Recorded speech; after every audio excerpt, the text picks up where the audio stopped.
How many proud Africans do I have? That's what I thought. Not many. I want to issue a challenge. I want everyone who's sitting down to stand. And I want you to come out here.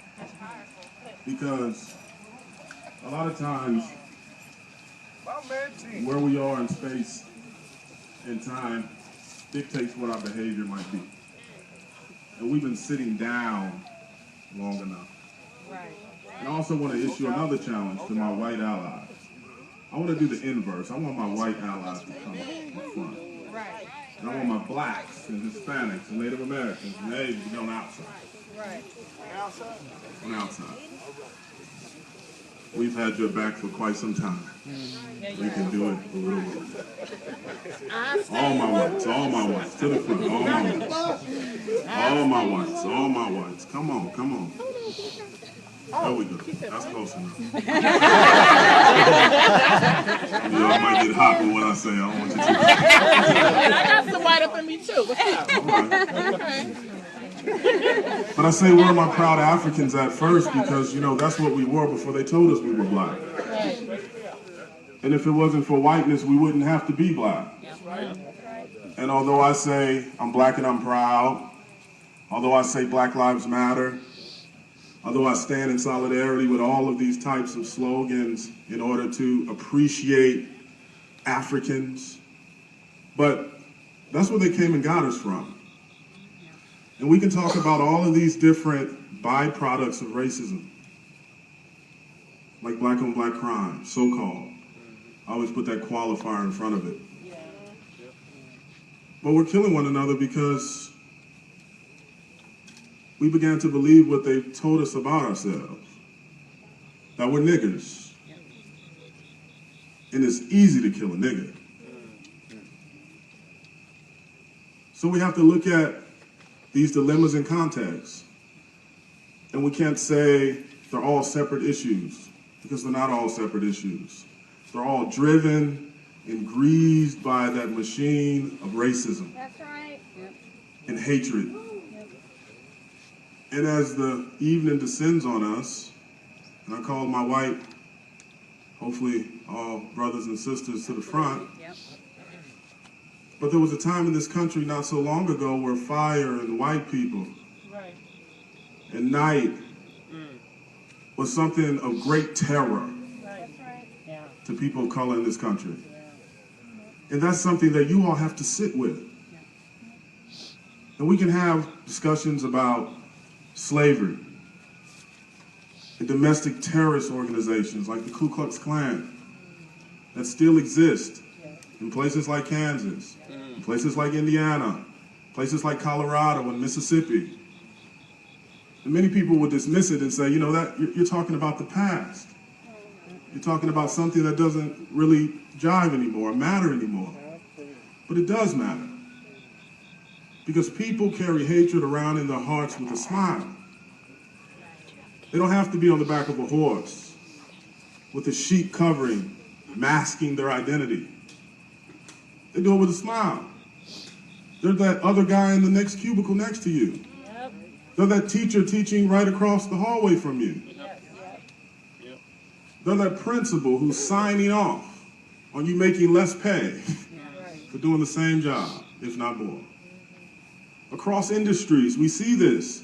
Sister who spoke about having an ethnic sounding name. The dilemma of that. How do you get rid of that? We've made so many changes already. Changed my hair, changed my clothing, my name. We have people bleaching their skin just to be lighter. Why would you do that? It goes beyond thinking it's just prettier. You're doing it for your own protection, for your own safety, for less hassle, less racism, hopefully in your life, for a person to put chemicals all over their body to lighten it. These are the things that white people usually don't spend much time thinking about. They seem to be preoccupied so often with, I never say nigger. Right. I say Black Lives Matter.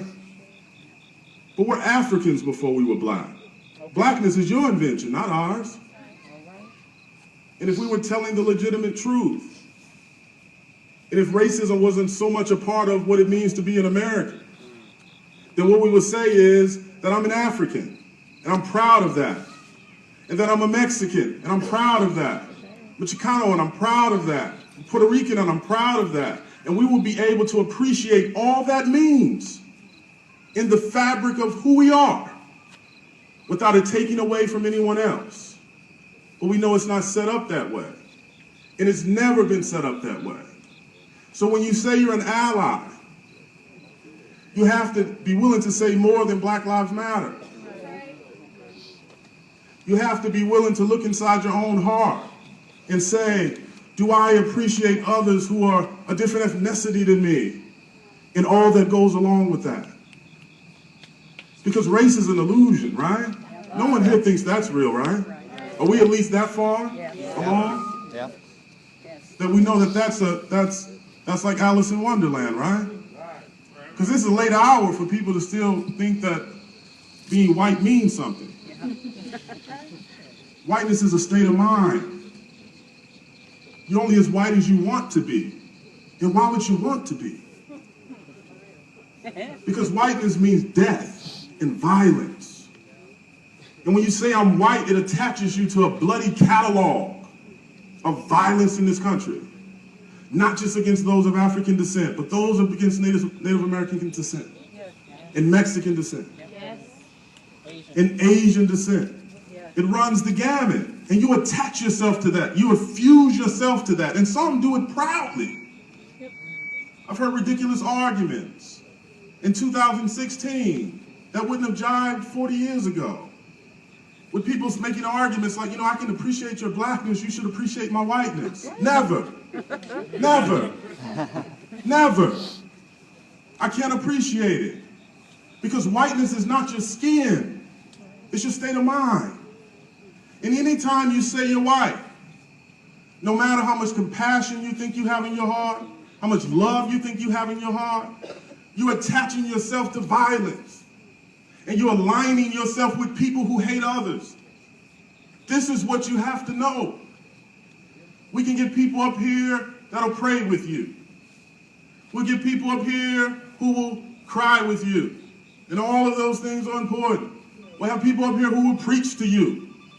And all of that is important, whether you're religious or non-religious. But how just about the truth? I'm a person that loves the truth. That's why a sense of history is so important. We cannot divorce the present from the history. The history's not the past, like Dr. John Henry Clark said. The history's now. And if what you're doing in your life doesn't cause you to be freer and cause others to be free, if you're still striving only for tolerance, then you've missed the boat. You have to be willing to stand with others, not just in a theoretical sense, not just at a candlelight vigil, recognizing those who've already died, but you have to be willing to stand with me so I can live too. I want you to imagine, this is a challenge for my white allies. I want you to imagine, I want you to close your eyes. Close your eyes. Closing your eyes, either in a room full of strangers or outside, you automatically feel vulnerable because you don't know what's going on around you and you don't know the people around you. So you feel automatically at least a little unsafe. This is a state of being for African Americans all the time. Keep your eyes closed. The night causes one to feel unsafe. When darkness descends upon you, with strangers, you feel unsafe. This is a perpetual state for those who are Chico and Chicano, for those who are Puerto Rican and Native American, for our trans and lesbian and gay and queer allies. This is a natural state of being. I wonder how many of you all feel unsafe. Because so often, those who say they are our friends, we cannot trust. You will be a fool to trust automatically. This must be proven over time and dedication and faithfulness to the cause. I see so many people jumping on the bandwagon, and this depresses me because they don't have a sense of history. They've been lied to so long, and they believe the lies, and although they're trying to change, you're of no good to me if you don't know your history. And that goes for black and white alike. And Jesus cannot change that, and Allah cannot change that. The history happened. You must know it, unless you're going to repeat it. And that's what we're doing. I sat back and I listened tonight. My father said something one time that stuck with me. He said, you should never step to the microphone unless you really have something good to say. And I've heard a lot of good things tonight. But I think what he was really getting at was not so much what you say when you say it, but that you should be ready to listen first. That you should have your ears open all the time, because that's what's most important. But it's hard when you have your ears open, when you're listening to lies all the time. And that is what we hear all the time. Whether you're in a classroom on a college campus or a kid in an elementary school, you're being lied to all the time. Yep. You're being lied to about the past. Say that. You have people believing things are real that are not real. You have people practicing traditions that are no bit more real than looking at Shrek or some cable movie. They are not real, but people take them to heart. And then they build their identity around it. And then they will argue with you about legitimate history with the false history. That's how far we went down the hole. The only way we're going to change it is to get intimate with the past. And I don't mean intimate with those photographs from the 60s. I don't mean getting intimate with speeches by Dr. King or Brother Malcolm. I mean knowing these stories and knowing this history and knowing this violence, so that when you see a brother in Chicago kill another brother who looks just like him, you won't attribute it to inherent violence just from blacks. This is just what they do. You hear all of these type of phobias.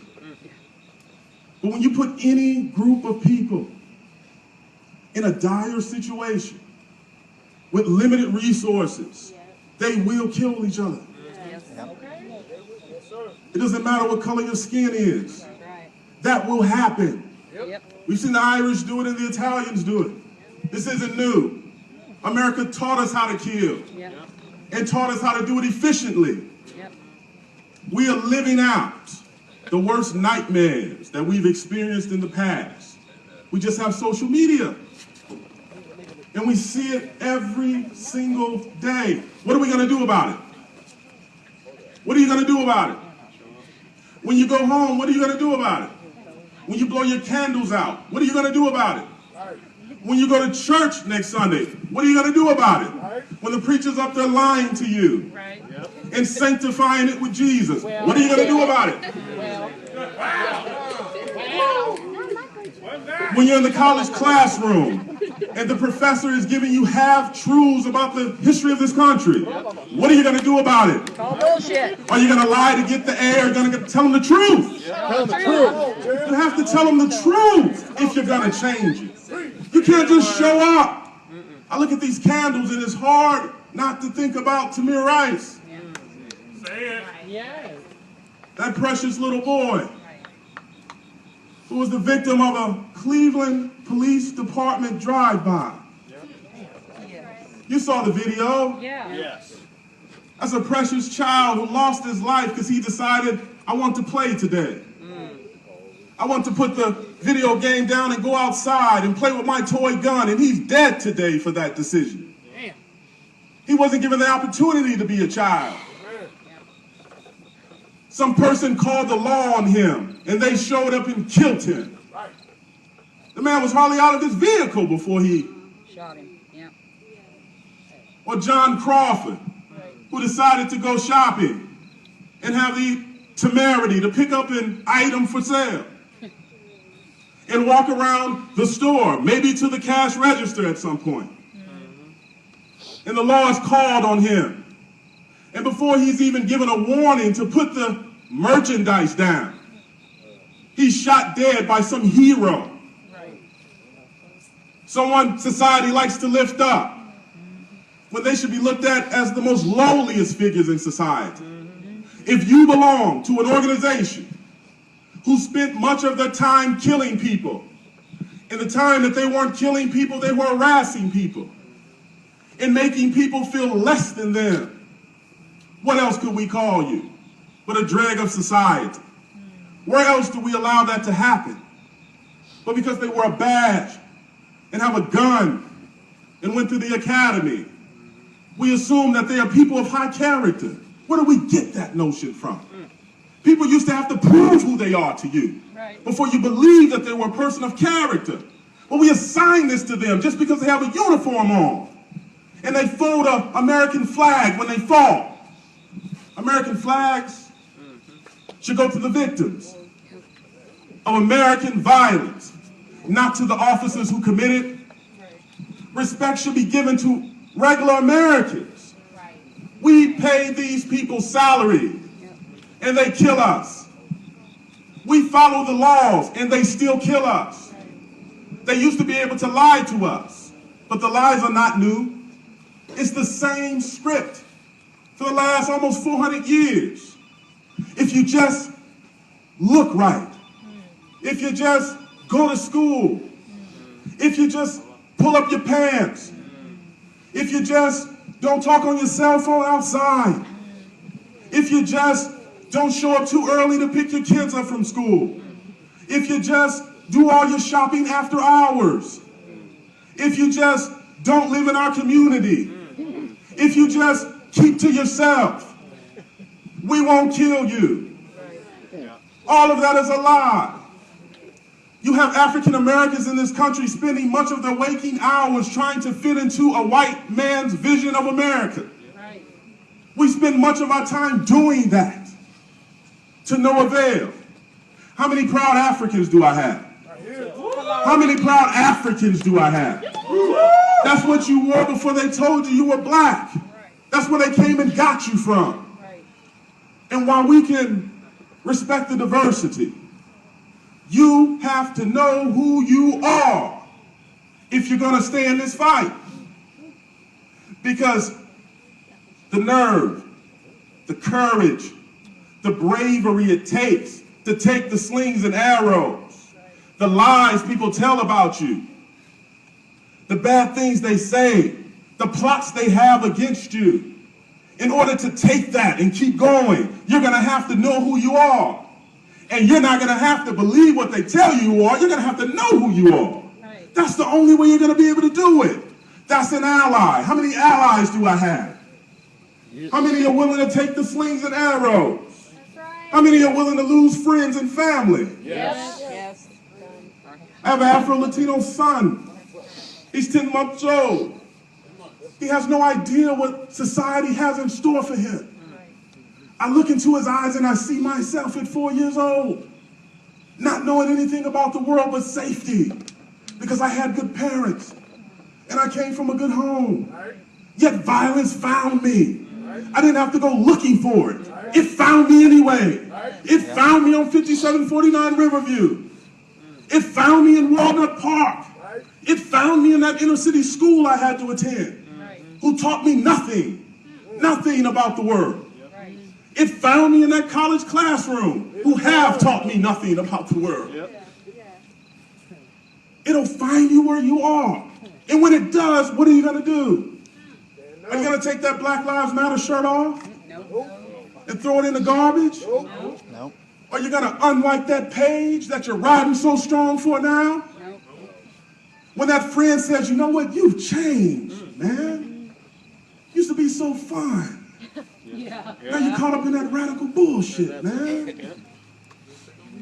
Now you're talking about you care about everybody and love everybody, and you need to look out for your own family, man. You got something to lose. Don't you know who your father is, your mother is? Don't you know that? You can't align yourself with these radical people. How many are going to ride when that happens? How many of you are going to be an ally then? These are the questions. That's right. It's easy to raise your hand. That's right, Tim. But these are the questions that you have to ask yourself when you're alone.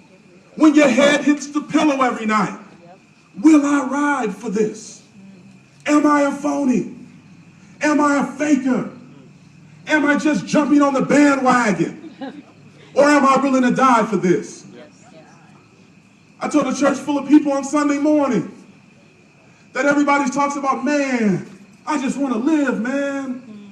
Man, I just want to get my life on, man. Man, I just want to go to school so I can get out and make this money, man. There's nothing wrong with that. But everybody wants to have a life. Everybody wants money. What are you willing to die for? I spend much of my time wondering about that. And maybe because I've been shaped by my own experiences. I knew a man who was willing to die for something that imprinted my heart and informed me that life isn't easy. But if you're here, I would hope that you understand it isn't easy. Right. I would hope that you would understand that it's more than holding a candle and putting on a t-shirt and making a comment that pisses somebody off online. That it takes you walking into the office on Sunday morning saying, you know what? My life matters, but that's not the point. Talking to my white allies. Yep. These people's lives have always mattered and we didn't give a fuck about it. Yeah. And that stops with me. Whether I'm at West Star, whether I'm at Highland Park, whether I show up at the train station or I show up at my church. We have to have a sense of history. If you don't know it, books are available. The perpetual state of ignorance we live in now, in this day and age, is inexcusable. Information is readily available at the click of a button. And yet we walk around and have these type of events and say things that are so devoid of a historical perspective. But my grandmother died for this. My father died for this. My great died in oppression. I don't need a history book to tell me that. Right. But it's important for me to know those details. And many white allies, so-called allies, seem to not care about that history. Seem to think that they can just put the jersey on in the fourth quarter and act like Michael Jordan. Right. No. Sometimes you gotta ride the bench and listen and pay attention and get informed.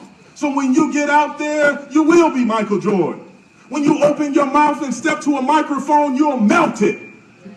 Because nothing but truth will be coming out. That's what we need. Lying and deceit. We should be getting away from that. Not aligning ourselves with it.